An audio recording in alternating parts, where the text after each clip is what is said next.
Mr. Chairman, I will allow the reclamation staff to introduce themselves. As you recall, we did publicly announce as part of our process that we were last month that we were going down this path of phase 2 title transfer. So with that, welcome USBR. Thank you for being here, and the floor is yours. Thank you, Jason, and good afternoon to the board and to other attendees. I'm Jen Backus with Reclamation. I manage our division for environment and lands in our Albuquerque area office, and I'm co-lead currently with Ken on this project. Hello, my name's Ken Richard, and I'm the supervisor of the program management group. I just wanted to give you, this project has changed hands a bit. We had Sharon Worth was the person over the first phase title transfer. And then eventually it went to somebody in my group. Both folks ended up leaving. And so that's why Jen and I kind of stepped in to take over, ushering this across the line as we move forward. We also sent out emails. So we wanted to utilize this to invite other federal and state agencies to attend, or at least attend virtually.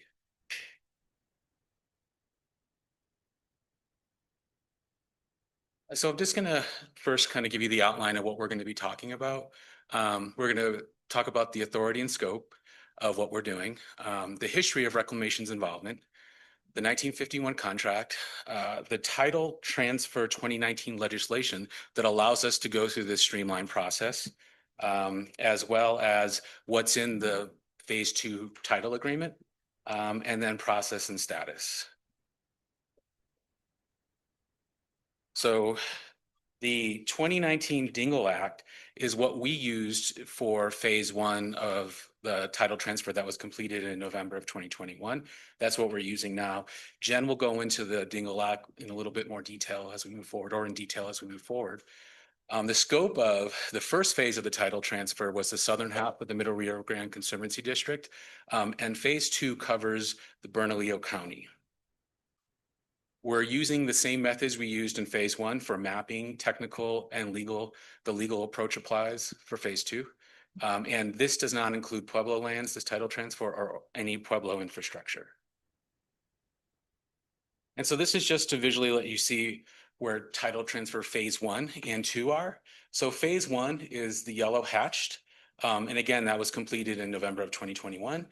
And phase 2 includes Bernalillo County. There was some lands that were transferred in phase 1 in Bernalillo County, but these are the footprints of the overall project, so their overall title transfer.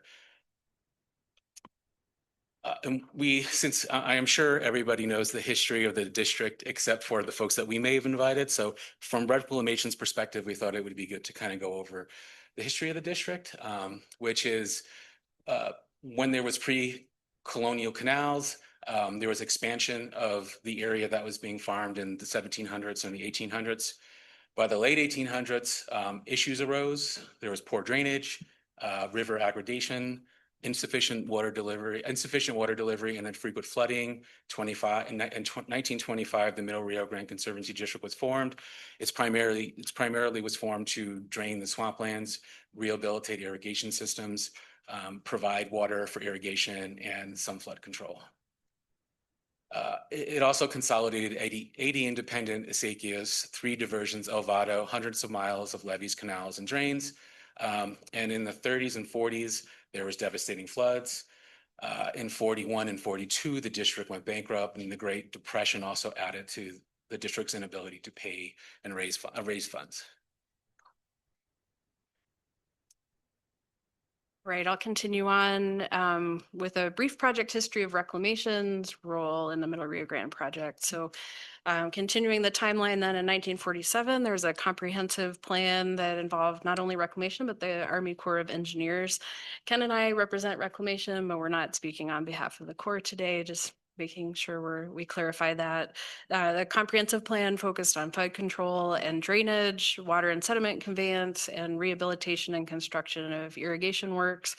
Our authorities for Reclamation's role come from the 1940 and 1950 Flood Control Acts, which were public laws passed that granted reclamation authority in the Middle Rio Grande. We also rely on our 1902 Reclamation Act, and a key provision in that, when you hear of repayment, traces back to that act. It's worth noting the Corps has flood control reservoirs, Jemez and Cochiti, and levees that are not part of this title transfer that we're talking about. And so for reclamation, this comprehensive plan, certain aspects required repayment, and those were attached to title and mainly the infrastructure, and some did not require repayment, and those were a river channel maintenance program and conveyance improvements that reclamation continues to do. And next slide. So this led to a repayment contract in 1951. As Ken said, this is from Reclamation's perspective. And the outcome of that in 1999, district made repayment in full. In the 1970s, O&M was transferred for the majority of project works to MRGCD, and the remainder of that was transferred as part of our phase 1 title transfer process, and that occurred in August of 2021. And the transfer of O&M did not alter any of the repayment terms or conditions. And so repayment was made in 1999, and then one of the key remaining steps was getting congressional approval to do title transfer. So Ken mentioned the Dingle Act. This was passed in 2019. It's Public Law 116-9. Among other things, this gave Reclamation broad authority throughout the agency. It's a Western agency, so throughout the West, to do title transfer without having to go to Congress for approval on each individual title transfer. So this is a huge additional tool that enabled this to move forward. There are certain eligibility requirements, so it has to be a transferred works where O&M is done by the district. The district itself has to operate the facility and be capable of doing that moving forward. And there's other eligibility criteria as well, including the transfer being in the financial interest of the United States. There's no significant unmitigated effect to the environment. Public and tribal interests are protected. Water delivery obligations are fulfilled, and complying with the relevant federal and state laws as well. And another key piece of the title transfer being federal action, this means that Reclamation has to comply with NEPA, which is the National Environmental Policy Act. There's different levels of NEPA. The easiest and quickest one is called a categorical exclusion. And around the same time as the Dingle Act, we also established a categorical exclusion just for title transfer, which very much streamlined the NEPA process.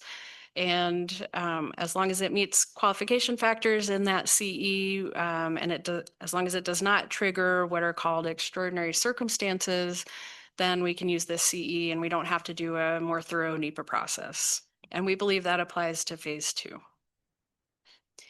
And so some of the criteria for using that CE, no change in O&M or land and water use. The district assumes responsibility into the future. There's no competing demands or unresolved issues. It meets the Department of Interior Secretary's responsibilities for Indian trust and treaty and international agreements. And then there's no extraordinary circumstances triggered, which is that specific term in NEPA where it would trigger a more in-depth NEPA effort.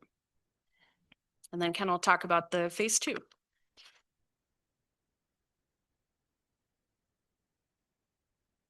So yeah, I'm going to just cover some of the elements of the phase 2 agreement, just so folks can be familiar with it. Some of it we've kind of talked about briefly. Reclamation will transfer ownership of project works, excluding Pueblo lands, to the district through a quitclaim deed. The district will draft, file, and record the deed, accept the facilities as is, after the signing of the document. The district must post an online map showing the boundaries of what the title transfer is. Also acknowledging that Reclamation has ongoing responsibilities in the floodway. Reclamation needs to maintain access because our river maintenance program will continue in this area as well as phase 1. And the district will continue its current uses, which includes habitat restoration. Prior agreements remain in effect and are for non-transferred works, and Pueblo-related obligations are unchanging.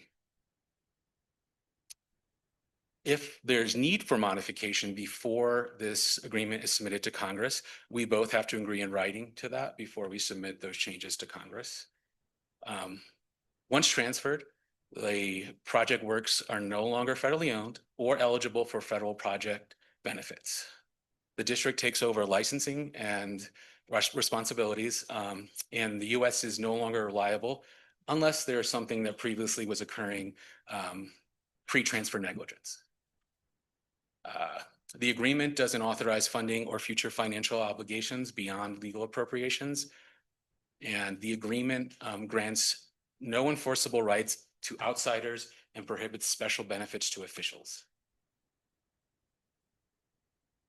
All right, and so where we're at in the process when it comes to our environmental and cultural compliance, mentioned NEPA earlier, so we do find that this is eligible for that categorical exclusion, which is the really streamlined NEPA process. We also have to comply with the Endangered Species Act. We've gone through this. This is very similar to phase one. Reclamation made a no effect determination on that. We don't believe the title transfer itself will cause effects to ESA listed species. And we've provided a memorandum to the U.S. Fish and Wildlife Service to reflect that.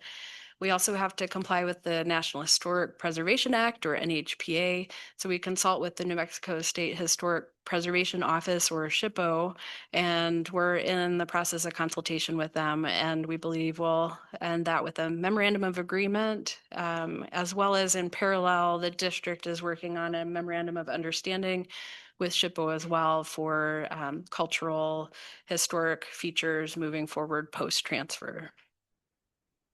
And then our last slide, timeline to completion, public meeting that is today, and our understanding is this is recorded and will be posted for others to access on the district's website. So anyone not able to attend today would have access to this information. We're hoping to finalize our compliance this month and also finalize the transfer agreement this month.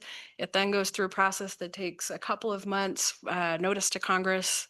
There's several steps in that process, and our goal is the first part of calendar year 26 to have a signing ceremony and sign the transfer agreement for phase two, barring anything that's outside of our control that might extend that timeline. And I believe that's it. We're happy to answer any questions, anything we can't answer today.